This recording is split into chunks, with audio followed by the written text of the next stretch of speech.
guess we should introduce ourselves, right? Okay. Hi, I'm Pam MacKinnon, and I'm Artistic Director of American Conservatory Theater, A.C.T. in San Francisco. And I'm Justin Vivian Bond, and I'm a performer in cabaret, live theater, everywhere, really.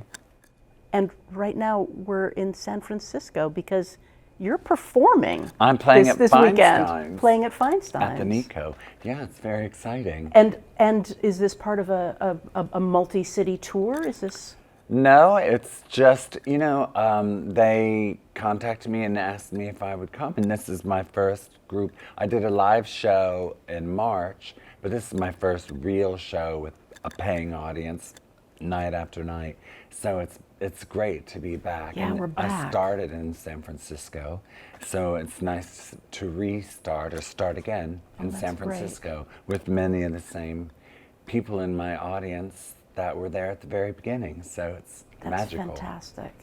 And you mentioned to me that there's some hugging, like people seem to be back in a big visceral way. I just walk in and say, touch each other, and I try to touch as many, because I run around and touch people because I was afraid I'm single. So I was single during the pandemic. It was just me and my cats. I was feeling a little undernourished physically. I get that. And so maybe we can actually start by talking a little bit about San Francisco. Mm-hmm. What you loved, past tense, about it, what you love about it. I read somewhere that in, I think, '89, you saw Homocore. Yeah. And that was something of a revelation. So 1989, an arts music performance festival at the on York Mission Street, Theater. New York. Yeah. And I wonder, I'm just sort of interested in talking about those moments of like hits of inspiration, hits of, ultimately I want to talk a bit about trans representation, visibility in performance, on the stage. And it struck me, maybe we start with Homocore. Yes, I went to, it would have been in the spring of 1989, I believe. And I went to this thing at the York Theater, and it was hosted by this amazing poet by the name of Richard Loranger, and the Popstitutes, which were this drag punk band.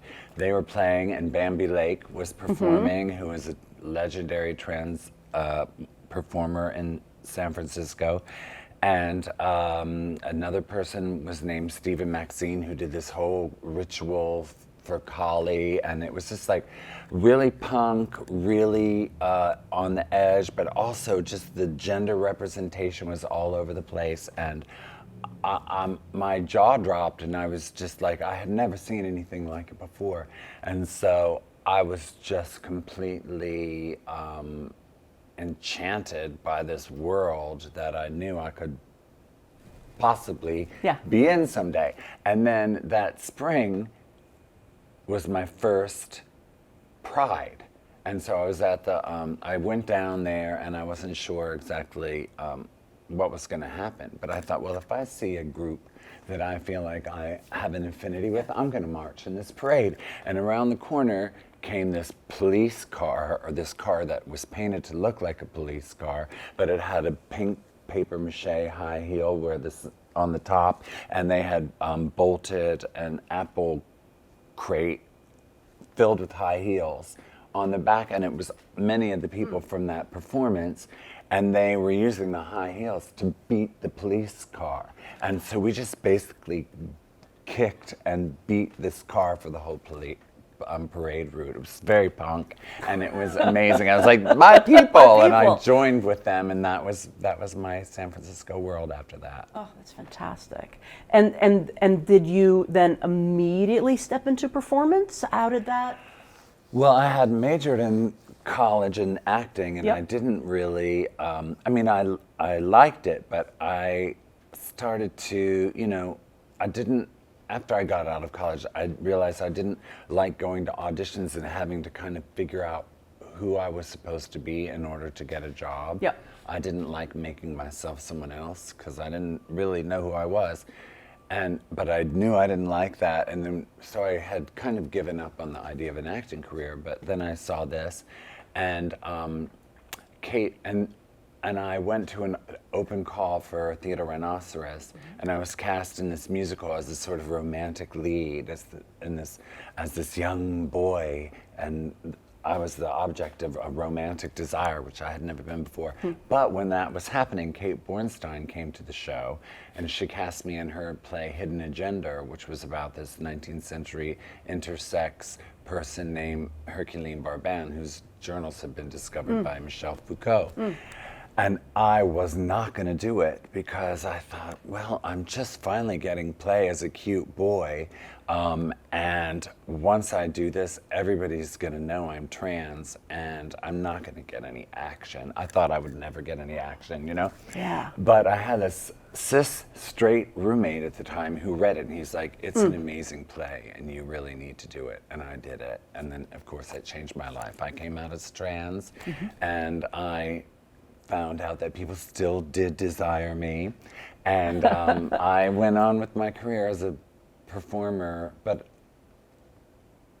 sort of just with agency in a way that I didn't feel I could have in this sort of mainstream binary, right? I mean, it's you've got to pigeonhole yourself into an external label that is a social construct that you didn't help design. No one alive did, right? And we're all sort of like trying to stay tight and, you know, try to succeed through it. Right. But and there weren't that many examples of trans right. performers, or, you know, like there wasn't a path to follow, you know, which there might be if you're an actress, you see another actress you admire and you think, well, how can I sort of, what kind of choices have they made and who's helped them?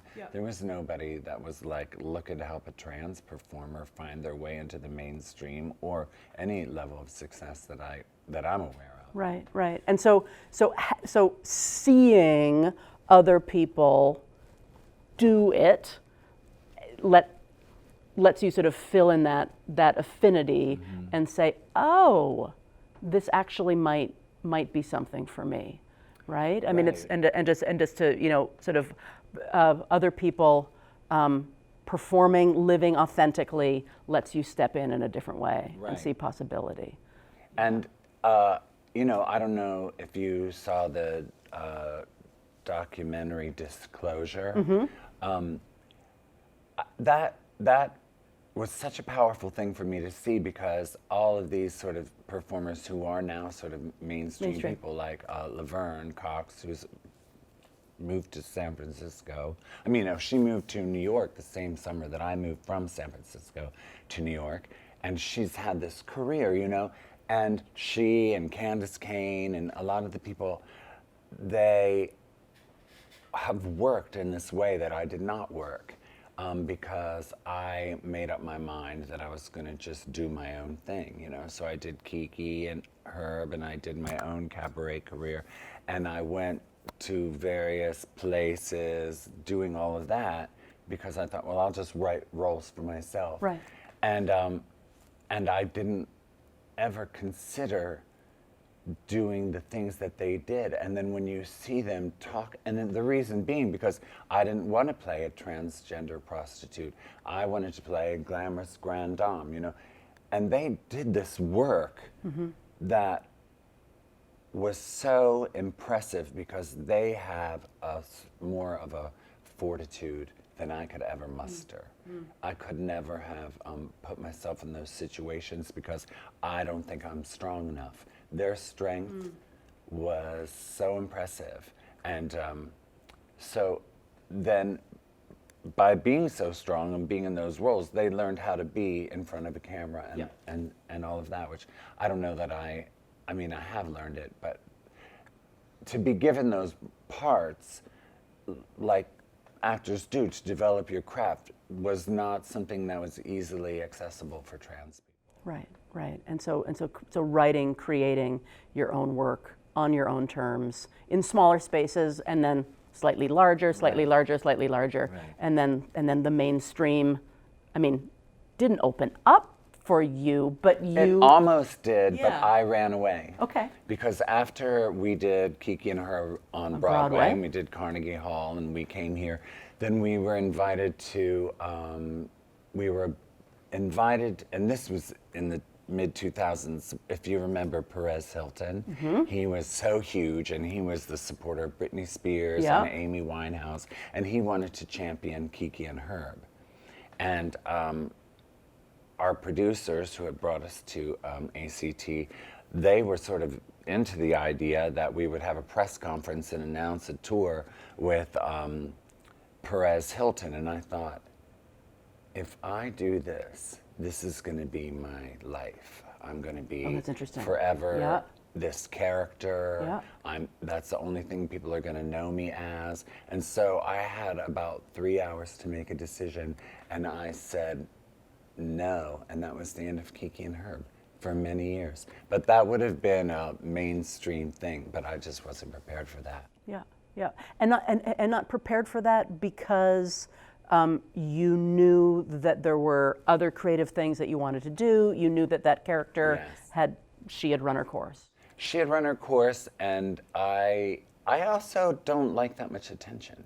And I want to, and if I am known for something, I want it to be something I'm proud of.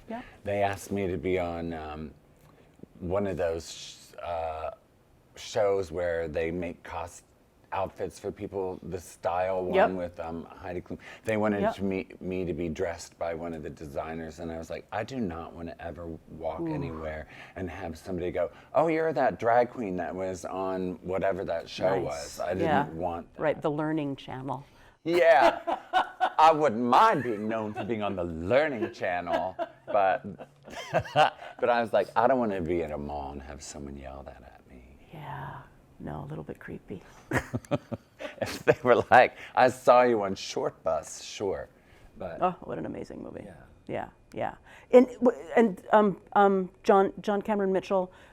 So you landed in New York mid-90s? That's when I got there. I went there in 1994. Okay, I'm 1995. How would you describe, because I'm just sort of thinking of, like, I don't know, like people like to describe and label things. Like the downtown, we talked a little bit about San Francisco, but then you hop to New York, and like the downtown culture, the downtown scene. You know, there's sort of, in theater, some people call that like off Broadway, but I actually prefer downtown because there's no relationship to Broadway. It's a different mentality. Yeah, and it's not like they're concentric circles of performance, but downtown is a location. Yes. And that's what you fell into, and you again sort of found your people. Yes. What were those early moments like for you? Well, I left in the summer of '94, and I spent about the first 6 months just kind of getting the lay of the land, because I didn't want to get into the wrong scene. I didn't want to. I just sort of sat back and just wanted to see again who I had an affinity for. And I went to this club called Squeezebox, which was at this bar called Don Hill's, and this person, Mistress Vermichael, was the MC, and she also did a party called Hippie Chicks, because I felt close to nightclub people because you could really be yourself in nightclubs, and that's always been, you know, that kind of thing between being a drag queen and being a trans person, and some trans people are insulted if they're called drag queen, and you know, but it's a way of finding a place where you can be safe, whether you're trans or doing drag or whatever. And then if you find people that are political and smart, then it's kind of, you know, amazing. And Mistress Formica was like that. And it's subversive too, right? Yeah, and confrontational, and had something to say. Whereas, like, I went to the sort of limelight with the club kids and all that. I just couldn't go there. But I mean, I liked them, but I didn't feel like that was anything I wanted to say. So, Squeezebox had alternative bands at like 10 o'clock. Or punk bands or queer bands or whatever, and then they had a house band, and at about 11 or 12, they would have downtown personalities, drag queens, and Jane County, who's a legendary trans performer, would perform with this house band, and I sang live. I didn't ever have any interest in lip syncing, so I was like, this is where I need to be. Yeah. So I started performing there, and that's how I developed a following so that when I was ready to do my own thing, I would have an audience. So working in clubs is how I found my audience and how they found me. And then we were invited to play at this little cabaret called 88's on 10th Street. And Kenny came out and we started Kiki and Herb there. Amazing, amazing. Let's switch gears and talk a little bit about Tales of the City. Were you, were Armistead's articles and books, were they important to you? Yes, because my job when I worked here was at a Different Light bookstore, which was the queer bookstore in the Castro. So those books were magic to so many people, and there were so many of them. And I was like, well, I better find out what these books are about. So shortly after I moved to San Francisco, I was reading those books, and of course that was the San Francisco I dreamt of. Right. When I was a kid in Maryland, and I heard my uncle saying one Sunday after church, San Francisco is Sin City. That's where all the homosexuals, and he was just really, it was a terrible, scandalous place, and I was like, note to self. I have to get to San Francisco someday.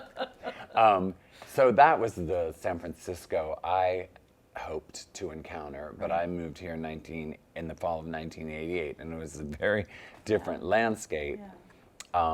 But that magic still existed, and the beauty and the architecture of it, and so those books were really important. And I think they continue to be. And they evolved into where I was living at the time. Yeah. So, and he's wonderful. Yeah, absolutely. Love him. And the musical, Tales of the City, and it's based on, I think, the first two books. And what was your first entree with the musical? Well, Jake Shears and Jeff Whitty, who wrote the music and the book, those are two of my very, very good friends. So I heard it was happening, and I, of course, was extremely curious. I mean, I knew it would be good, because those guys are amazing. But I also, to be honest, a lot of people would say to me, are you playing the part of Anna Madrigal? I heard that you're playing that part. They haven't announced who's doing it. And I would say, no, nobody asked me about it. Nobody has ever mentioned it. And I didn't even really consider it for myself, because at that time it was 2007 or... Well, probably when they first started to develop it, and so then it was on stage here in 2011. In my 40s. Yeah. And she was older. Yeah. So I didn't think of myself as the appropriate age for that role. So I was like, no, I'm not going to be playing Anna Madrigal. But I felt compelled to ask them, like, well, who is? And they, I think initially it was supposed to be Betty Buckley. Oh, okay. She was the initial Anna Madrigal, and for some reason she left after some rehearsals, so they had to recast the role very quickly, and they picked Judy Kay. And so I remember saying to Jeff, have you considered casting a trans woman in the part? Because I knew people who could play that role. And he said, well, we thought about it, but dramatically it really hinges on the fact that the guy doesn't know she's trans. So it's supposed to be shocking when they discover that she's trans. And I said to Jeff, well, what would really be shocking is you cast a trans person in the trans role. That would be shocking. That would be shocking. And I was very upset. Yeah. And at that time I was like, am I gonna let this ruin my friendship with these people? Because I was deeply disappointed in that. And that answer was so sort of just flippant. But of course, it was a different time. Yeah. And that was just the way things were done. And of course, it was so much money to do. I was like, if you had cast Cher Right. then I would say you could it's understand. okay. This is like the capitalism that is trumping, And representation. also, I'm sorry, but Cher could play anything. Yeah, yeah. And I was like, if it was Cher, I would be okay with it. But I didn't. Right. To be honest, I didn't know who Judy was. Yeah. But I went to see it, and I felt that it was a mistake to cast her. I mean, she was wonderful. Yeah. She's a great actress. Yeah, absolutely. And but she was like, it was like if I'm a trans person, and you know they're playing making a movie about my life, and I'm unavailable, so they asked my sister to do it. You know, because my sister's like, knows me very well, could probably imitate me, but she's a mumsy lady, you know, and that was kind of what I thought happened with that. I mean, but nonetheless, it was amazing to see it, and I loved it. The music was incredible, and of course, the story and the script, and it was such a beautiful tale. Yeah, yeah. No, I mean, it's quite a, I think it's very true to both the tone of the Amistad books, and those characters are just filled with like buzzy, you know, sort of moments of near crisis, but joy's always around the corner. Right. Like the city takes care of them. Yes. And that's really joyous. Yes. And maybe fantastical, but it feels really complete. And it makes sense that it lends itself well to a musical, because joy's around the corner always. Yeah, the casting was great. Was fantastic. Yeah. I mean, I thought everybody was wonderful. I just thought Mary Bird's song was so great and funny, and Betsy Wolfe was amazing.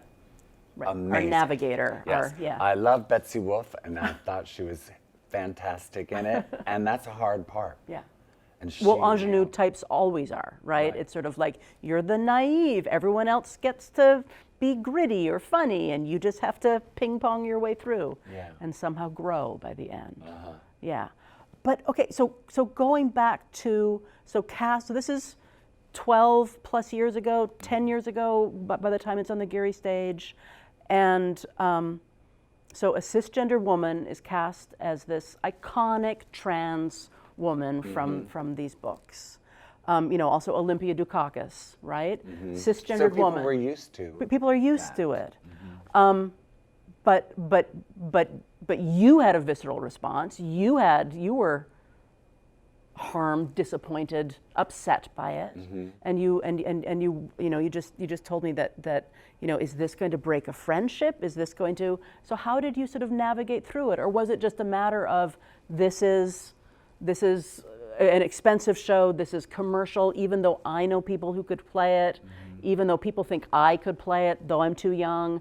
But this is Maybe the way. I was too young, but I thought I was too young. But this is sort of the way of the world, and we're sort of, at least at that point, maybe that's where you live with it. This is the way that mainstream casting goes. Well, I think that also has to do with the fact that I had been alive for 40-some years, so I was used to being marginalized. Yeah. I was used to that. I see what you're That's saying. how things were. Yeah. I mean, that's how it was in my family. Yeah. That's how it was in my profession. I just would retreat and do my own thing, which is how that's my survival strategy. Yes. But there's a whole younger generation of queer, and I was a queer radical myself, you know, still am. But I also just couldn't, you know, you can only get so upset about so many things, especially if once you have a life to support. When you're young, you can just go out in the streets and do all that stuff, which is what we did. But this whole younger generation of queer people, they really have a lot more of a, they came into it much more entitled. I didn't have that entitlement as a trans person. Yeah. I just didn't even, I mean, hopefully I paved the way so that they would feel more entitled. That's right. When people talk about young queer people that are so woke and are so obnoxious, I'm like, thank God, you know, I'm for it. So they were the ones that really raised the stink and started to, you know, bring attention to this and protest these sort of things. And I have benefited greatly from it. You know, they benefited from me, and I have benefited from them. So it was some amazing activists that really started, and things like that were what propelled them. Yep. So as frustrating as it may have been, it ultimately, I hope, it led to change. Yeah, no, I think it has. I mean, it just wouldn't fly anymore. No. You know, whether it's a you know, a smaller theater or a larger theater, or, you know, production aiming for Broadway, or a film. I mean, it just hopefully, even if some decision makers have those blind spots still, there would be enough voices. Like, exactly. You can't do exactly. that. And so it's been interesting. And so then obviously when I was asked to play the part. 2017. And on Broadway, and I was finally the first trans woman to play that role. Yep. I feel like, you know, I brought something to it that nobody had ever really considered when they saw the other actresses play the part. And so that was very exciting. Yeah, really exciting. Was that ever recorded? I think they filmed must have, it. Right? It must be somewhere. Yeah, it must be. I don't know. Yeah, some archival something. I don't know if they were allowed. I think they weren't allowed to, so I hope there's a version of it somewhere. Okay, well, I want to find that. And it was so wonderful because Betsy Wolfe was sort of the force behind making that happen. She really was the producer of that. I didn't know that. Yeah, and it was great because we shared a dressing room, and she's so generous, and she's just such a great spirit. And then I got to meet all the people that, because there were many of the same cast from the original production in that concert, and they were all so lovely and good. And I was excited because I had seen them in the original production, and there we all were, and then I was playing that role. And at that point, I thought, you know, I was able to command that part. Yeah.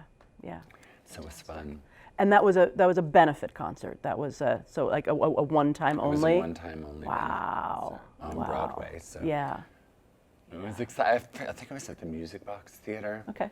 Yeah. Yeah. Nice big house. Cool. Would you ever, when you mentioned to me that there was the last time Rocky Horror was done on Broadway, people approached you. Would you ever want to do like an 8-show-a-week Broadway musical run? Well, I don't know. When we did Kiki and Herb, we only did 7. Bravo. And that was very hard because I was on stage for the entire 2.5 hours. So I thought, oh, I will never ever do a Broadway show again. It's too hard. It's such hard work. But, you know, it might be easier if you're not on stage the entire time. And I think it might be nice. But it's not something I, you know, crave, that kind of idea. And when they did the concert, they were talking, because it got great reviews. Yeah. People loved it. And they were talking about ways of staging it. It was so fun to do it as a concert. And obviously it cost a lot less money. So there was some talk about maybe doing it off Broadway and staging it as a concert. Like minimally. But then it just sort of never happened. Yeah, I'm amazed that, I mean, it was done at A.C.T., produced by A.C.T., no commercial theaters were part of it, or no commercial producers were part of it.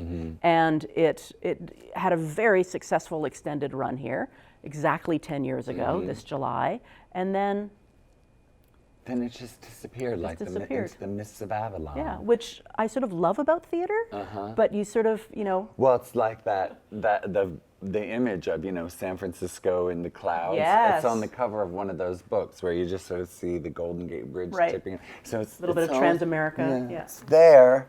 Yeah. Maybe the clouds will disappear and it'll show up again somewhere like it is now. Right. Because I do think it is a, you know, that, I mean, I have a sister who's 9 years younger than I am, and she went through those books as a teenager in suburban Buffalo, and just like, it just felt like, I mean, just sort of like adult Oz,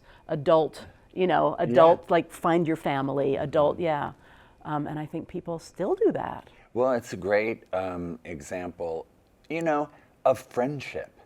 And they're really, I mean, it's usually, you know, romance or whatever, like the things that plots evolve around. So the amount of friendship in that, and chosen family, and Yep. how you create chosen family. I mean, that was kind of an architectural blueprint for it for so many people, and that I think is its main power. Yeah, yeah. Well, you mentioned to me before we got on camera that you still think San Francisco is the place where you can have Thanksgiving with the most people. Yes. Like it's the place where those people are here. People who I deeply love and feel are family, and you know, I have my own family and that, but as far as like, it's lots of households where I could go and feel completely welcome and home for Thanksgiving is here in San Francisco. It's so great. Thank you. Yeah, thank you. Yeah, thanks for this conversation. Oh, I'm so excited that you asked me, and I'm really excited that people are going to see it again. Yes. And I'm happy for my friends and I'm happy I maintained a friendship with them. Yeah, right. So, you know, I did not let that and I'm glad I didn't, because they grew, I grew, Yeah. the production grew, and you can't grow if you're not engaged. Right. Well, and even, you know, our having this conversation, you know, and talking about casting and talking about representation and talking about, you know, needing, you know, our industry, entertainment writ large, needing to make sure that every person can actually step in as their authentic selves, right? And that's whether that is a performer, that's whether that is an usher, that's whether that is, you know, someone working in the marketing department. Like ideally, these are workplaces, creative spaces where you get to shine. Well, it's all about creating art, and it makes the art better. Yeah, yeah, yeah.